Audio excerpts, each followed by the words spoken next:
Bonsoir Jessica. Bonsoir Céline. L'Organisation météorologique mondiale a émis un avertissement aujourd'hui. On pourrait voir un phénomène El Niño de forte intensité s'installer dans les prochains mois? Et oui, ça pourrait avoir des effets à une échelle planétaire. Il faut comprendre que le phénomène El Niño, c'est quelque chose qui arrive environ à tous les 5 ans.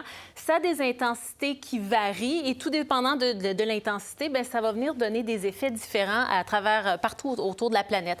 Alors, dans une situation normale, lorsqu'on n'est pas dans un El Niño, en situation neutre, normalement, sur l'océan Pacifique, on a des vents qui soufflent de l'est vers l'ouest et ça pousse l'eau chaude qui est à la surface de l'eau vers l'Australie, vers l'Asie, et on se retrouve avec de l'eau un petit peu plus fraîche le long des Amériques. Dans une situation El Niño, comme ce que vous pouvez voir à l'écran, les vents s'affaiblissent. Alors, ça empêche l'eau d'aller vers l'Asie, l'eau chaude. Alors, ça s'accumule le long des Amériques et on se retrouve avec de l'eau très chaude le long des côtes. Plus l'eau est chaude, plus le phénomène El Niño est important et de forte intensité. Et ça a un effet sur l'atmosphère.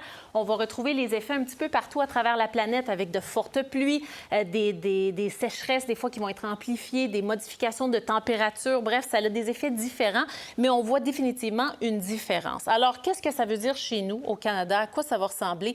Normalement, pour l'été, on pourrait s'attendre dans l'est du pays à des températures qui vont être en dessous des normales. Ça ne veut pas dire qu'on a un été plus frais nécessairement, mais des canicules qui vont peut-être durer moins longtemps, qui seront de plus courte durée, moins intenses aussi peut-être. Un été un peu plus en dents de scie et un peu plus d'averses et orages dans la vallée du Saint-Laurent.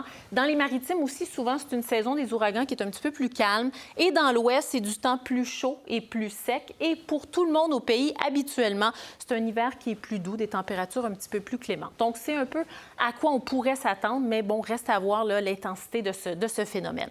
Alors, sinon, la situation actuelle, c'est beaucoup plus calme. Ce qu'on surveille en ce moment, c'est surtout sur le sud du Manitoba. On est en veille d'orage violent. On a eu un petit peu plus tôt ce soir des alertes à la tornade. Là, c'est terminé, mais on a encore des orages qui remontent. Toujours avertissement de chaleur pour les secteurs plus au centre de la Saskatchewan et du Manitoba, mais ça devrait disparaître d'ici demain. Et avis de gel pour certains secteurs en Ontario, là, très, très tôt demain matin. Mais sinon, en général, dans l'est du pays, c'est beau encore pendant plusieurs jours.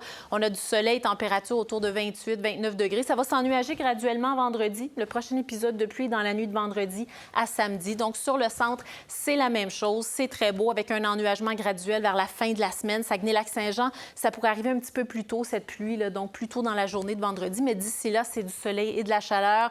Plus à l'est aussi, c'est la même chose. Très, très beau. Un peu plus nuageux vendredi. Pour la Côte-Nord, c'est un petit peu plus nuageux jeudi. On aura des averses en fin de journée jeudi, dans la nuit de jeudi à vendredi, possiblement vendredi matin. Mais par la suite, on retrouve le soleil. Sur les maritimes aussi, c'est beau, un petit peu plus nuageux là, pour Charlottetown à quelques moments de la journée, mais quand même du soleil à travers tout ça. Sudbury, la pluie va arriver un petit peu plus tôt. Donc, vendredi matin, on pourrait commencer à avoir de la pluie, mais ailleurs, c'est beau.